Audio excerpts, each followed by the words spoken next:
Hello everyone, দেখো এইটা হলো আমার বিয়ের কুলো, যেটাতে খই ছড়ানো হয়। আমার খুব ইচ্ছে ছিল যখন আমার বিয়েটা ঠিক হবে তখন আমি এই কুলোটাতে একটা রং করে ডিজাইন করবো। অনেককে দেখেছি, তারপর আমার কোনো এক্সপিরিয়েন্স তো নেই। মা বলছিল অনেকদিন থেকে তাড়াতাড়ি করে ফেল, নাহলে দেরি হয়ে যাবে। তবু আমি ভাবছি যে করবো করে করাই হচ্ছিল না, তাই আজকে বসেছি পুরোটাই কমপ্লিট করবো বলে। দেখো সব কিছু নিয়ে বসে পড়েছি। এবার কালারটা করে নিয়েছি। প্রথমে প্রাইমার মেরেছিলাম সাদা দিয়ে, তারপর ব্যাকগ্রাউন্ডটাকে আমি এভাবেই রেখেছি।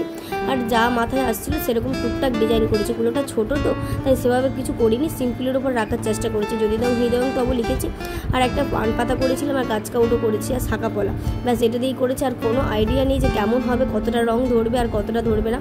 তবু আমি ভাবছিলাম যে দেখি, করে যখন শুরু করেছি তো শেষ আমি করবই। তারপরে দেখো এখানে পান পাতার ডিজাইনগুলো করে নিচ্ছিলাম, আর প্রথমে গাছ কৌটোটা কালার করলাম, তারপর ভাবলাম না সিম্পল লাগছে, তাই জন্য কলকা ডিজাইন কিছু করে দিলাম। কলকা ডিজাইন করলে হয়তো ভালোই লাগবে। কলকা ডিজাইনগুলো মাথা থেকে বার করেছিলাম, জানি না কেমন হয়েছে। তারপর দেখো ডিজাইন করার পর কুলোটা ডিজাইন করে ফাইনাল দেখলাম যে না, ব্যাকগ্রাউন্ডটা সাদা সাদা লাগছে, ভালো লাগছে না। তো ব্যাকগ্রাউন্ডটার চারপাশেও আমি সাদা কালার দিয়ে ভালো করে একটু ডিজাইন করে দিলাম। তোমরা কিন্তু কমেন্ট করে জানিও যে কুলোটা আমার কেমন হয়েছে।